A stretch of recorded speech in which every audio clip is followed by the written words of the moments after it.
What if the fastest way to become a better parent is to ask yourself how to be a terrible one? I'm serious. That one shift helped me stop wasting money, fix my diet, kill my distractions, and show up fully for my daughters. Most of us try to add more rules, more tools, more pressure, but what if the secret is subtraction? So stick with me, because once I flipped the script, everything in my life got more simpler, clearer, and way more under control. And I'm gonna show you how exactly I did it. I'm Tony, a single dad raising two little girls while juggling work, side hustles, and life. If you're a parent trying to stay focused, stay healthy, and not burn out, this video is for you. I use a mental trick from billionaire Charlie Munger that have helped me avoid disaster in parenting, money, food, and even social media. And today, I'm going to walk you through exactly how it works using my own real life examples. You're going to leave with a tool that simplifies your life fast. So let's get to it. Most parents ask, how do I become a great parent? I flip the question. What would guarantee that I become a terrible one? When I became a single dad, I had no backup plan. I had two little girls, one income, no room for error. I was working a full-time job running side hustles, managing school pickup, cleaning, cooking, bedtime routines, trying to stay fit, and most importantly, just stay sane out of all of this stuff. It was a lot. One night, I remembered something Charlie Munger said: invert, always invert. I used it to avoid destroying my life.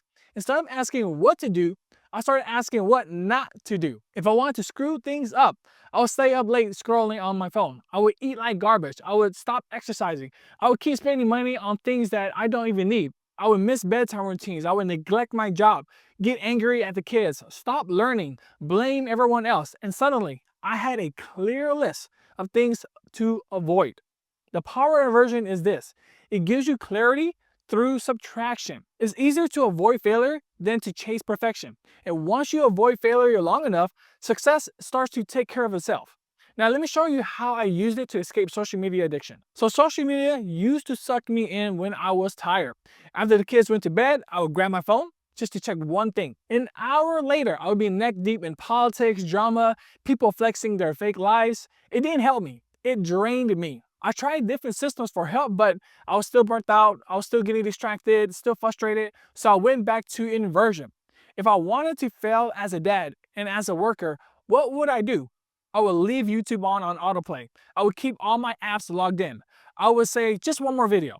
I would let notifications interrupt my thoughts. I waste the little quiet time I had instead of recovering. Once I listed those behaviors, I started cutting them one by one. Now I log out. I use my phone on purpose, not on impulse. I block what wastes my time and only follow creators who would make me better. The result? More time to think, more energy for my kids, more focus at work. Which brings me to another place I used to struggle: how I used to eat like a total disaster. But first, if this video is helping you and you see your habits more clearly, hit the like button. And if you want more simple strategies that actually fit a parent's life, subscribe now. You want to see what's coming next. Now back to my struggle with eating. Now I might not look like it, but I do eat a lot in the past, and I still kind of do. Everyone sees the discipline now, but they don't see what came before. Because for a long time, food had way too much control over me. I used to crush candy like it was a job. I would eat whole boxes of candy and it's gone within minutes. My favorite candy being Mike and Ike's and Skittles. Throw in some noodle and some chicken and late night snacks, and yeah, I was pretty much getting unhealthy. And like most people trying to change, I overcorrected. I didn't ease in. I jumped straight into a 24 fasting window. That's only a 4 hours of window to eat per day, and I was starving myself. I was getting cranky, and of course I was getting miserable. So it wasn't sustainable. That's when I sat down and ran through the inversion. If I wanted to mess up my health and energy completely, what would I do? Easy. I would eat processed food, snack mindlessly, ignore ingredients, eat late, chase dopamine with sugar, skip workout, and lie to myself by calling it just a treat. The moment I saw that, I made real changes. Not dramatic ones, sustainable ones. I moved to a 16-8 fasting rule. I cut out the junk, I kept my meals clean and simple, and most importantly, I stopped pretending that food was just fuel. Because for me, it was a distraction, and distraction kills momentum. That clarity pushed me to rethink everything I followed, including people who I gave my attention to online. So let me show you how I flipped the script on productivity influencers. At one point, I was following almost every big name productivity guru on YouTube. My feed was packed with time blocking hacks, morning routines, app reviews, digital planners, you name it. I thought I was doing the right thing. I was trying to learn from the best.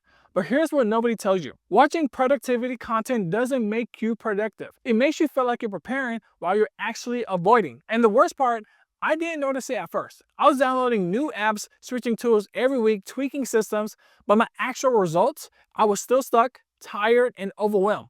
So then, of course, I inverted it. If I wanted to guarantee failure as a parent trying to juggle life, what would I do? I chose every new tools instead of taking action. I switched systems every month. I keep searching for that perfect app. I compare my schedule to strangers on YouTube, and I never commit long enough to see progress. Once I saw that clearly, I stopped looking outward. I made a simple Google Sheet. The sheet tracks all my inversions in one place.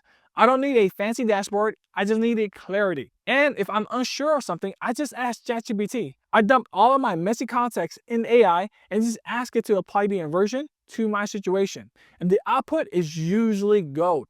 Sometimes messy, but it's always useful. It has become part of my new decision system. Let me explain how that system changed the way I spend money. Money used to slip through my fingers without even noticing. Little things here and there. A new gadget, I go eat out in dinner, I buy a lot of random things on Amazon when I get bored. It felt harmless until the total hit when I looked at my transaction. Then I asked myself one question. If I wanted to stay broke and stressed, how would I spend?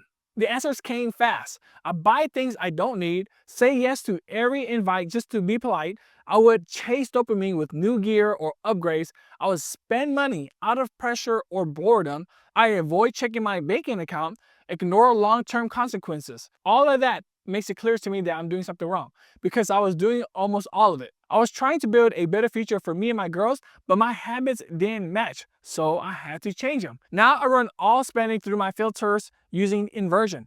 If this purchase doesn't give me more time, better health, or a return, I pass. I don't go to events that doesn't serve my goals. I say no to things that drain me, not because I'm cheap, because I'm clear on what I want. I invest in my kids and myself first. I'm no longer reacting, I was choosing. And all of that started from asking the right, wrong questions. So ultimately, inversions help me stop failing without chasing perfection. So thank you for watching. My name is Tony. If you want more videos on how I optimize life as a single parent, watch this next video right here.